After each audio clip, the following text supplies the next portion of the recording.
ہم نے پچھلے ولاگ میں بھی بات کی تھی کہ تیسری عالمی جنگ کا خطرہ بھی ہمارے جیسے چھوٹے اور کمزور جمہوریت والے ملکوں میں منڈلا رہا ہے سروں پہ.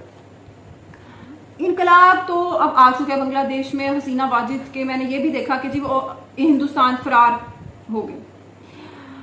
آپ کے جو انقلابی پاکستانی انقلابی ہیں وہ کیا کیا کچھ کرتے رہے ہیں میرا خیال ہے مجھے بتانے کی ضرورت نہیں.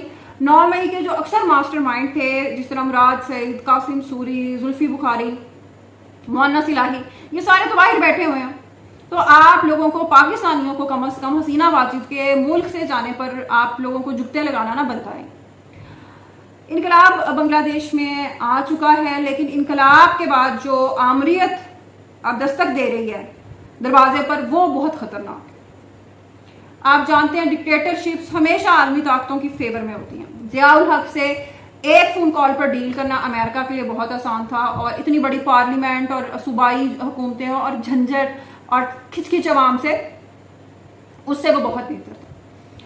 وہاں بھی ایک جنرل صاحب اقتدار میں آ چکے ہیں. ہمارے جنرل ضیاء الحق صاحب آئے تھے اور انہوں نے کہا تھا 77 میں کہ میں تو 90 دن میں انتخابات کروا دوں گا, اور وہ انتخابات پھر 11 سال تک نہیں ہوئے, جب تک ان کے پیارے میں رکھے ہوئے آموں کی پیٹی نہیں پھٹ گئی. تو انقلاب اب کتنے عرصے بعد جائے گا یہ فیصلہ تو اب فوجی کریں گے. بنگلہ دیشیوں نے فوجی ٹینکوں کا ویلکم تو انہوں نے بہت کیا ہے, خوش آمدید بہت کہا ہے, لیکن میں اس کا اختتام اسی پر کروں گی کہ جو بدترین جمہوریت بھی ہے نا, وہ ایک بہترین آمریت سے بہتر ہوتی ہے. پاکستان نے مشرف کا دور بھی دیکھا ہے, پاکستان نے ضیاء الحقیت بھی دیکھی ہے, یحییٰ خان, ایوب خان, ساروں کے دور دیکھے. ایک مصنوعی ڈالر کا فلو, کیونکہ تینوں کے دور میں جنگیں چل رہی تھی, تینوں کے دور میں امریکہ ہم پہ ڈالر پھینک رہا تھا. ایک آرٹیفیشل آپ کو مارکیٹ اکانومی فلرش کرتی نظر آتی ہے, لیکن اس کے بعد جو بھوک آتی ہے نا, کیونکہ آپ کو کمانے کی, ملک کو چلانے کی عادت ہی نہیں رہتی. تو بنگلہ دیش میں ابھی جو کچھ ہوا ہے, میرا نہیں خیال کہ وہ کسی بھی طرح خوش آئند اور دھرنے یا حملوں کے ذریعے حکومتیں گرنی چاہیے, بالکل بھی نہیں. میں اس سے اتفاق ہرگز نہیں کرتی. پاکستان تحریک انصاف نے سبابی میں ایک چھوٹی سی جلسی کی, اس کی کئی ویڈیوز آج کل سوشل میڈیا پر وائرل ہیں, اور چلیں پختونخوا کی حد تک کہ انہوں نے کچھ اپنی پریزنس شو کر لی.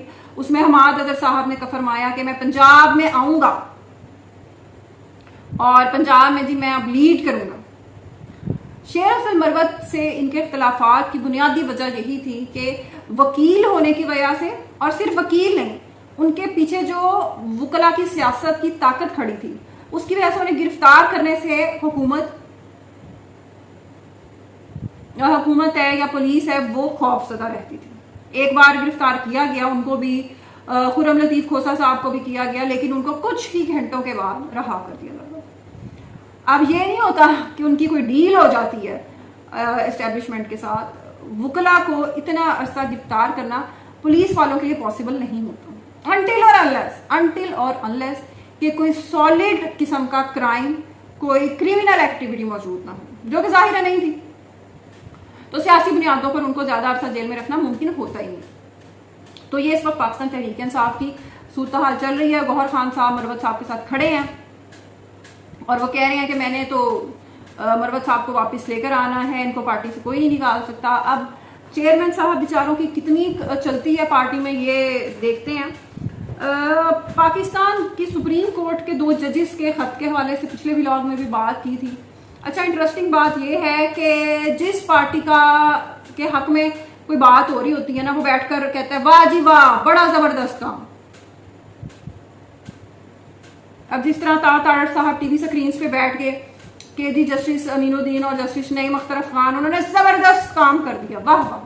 اب وہ 2 ججز ہیں, اب وہ کتنا طوفان وہ لے آئیں گے چائے کی پیالے میں. یہ حقیقت اصل میں وہ بھول جاتے ہیں کہ چیف جسٹس منصور علی شاہ کے دور کا سپریم کورٹ میں آغاز ہو چکا ہے. فائز عیسیٰ صاحب آپ کو پچھلے 1 مہینے میں کہیں نظر آئے, وہ جانتے ہیں کہ وہ جو ان کی خواہش تھی ایکسٹینشن کی وہ دم توڑ چکی, لیکن جاتے جاتے بھی ایک آخری جو ماسٹر سٹروک کھیل گئے ہیں وہ یہ ہے کہ بلال کیانی صاحب نے جو بل انہوں نے پیش کیا تھا ایوان میں وہ بھاری اکثریت سے منظور ہو گیا ہے، اور اس بل میں یہ کہا گیا تھا کہ جو شخص ایک پارٹی ایک بار جوائن کر لیتا ہے وہ دوبارہ کسی بھی سیاسی جماعت کے پلیٹ فارم سے سیاست نہیں کر سکتا. یہ بیسیکلی جن لوگوں نے سنی اتحاد کونسل کے فارمز جمع کروا دیے تھے اور اب وہ پی ٹی آئی کی سیٹس لینا چاہ رہے تھے، یہ اس فیصلے کو بلڈوز کرنے کی ایک کوشش ہے پارلیمنٹ کی طرف سے. پارلیمنٹ اور منصور علی شاہ کی اس لڑائی میں جیتے گا کون؟ اسٹے ٹیونڈ، آپ کو اپنے ولاگس میں اس اپڈیٹ سے آگاہ کرتے رہیں گے. بنگلہ دیش کی صورتحال کے حوالے سے آپ کیا سوچتے ہیں؟ اپنے فیڈ بیک سے کمنٹ سیکشن میں ضرور آگاہ کیجیے گا. اللہ حافظ.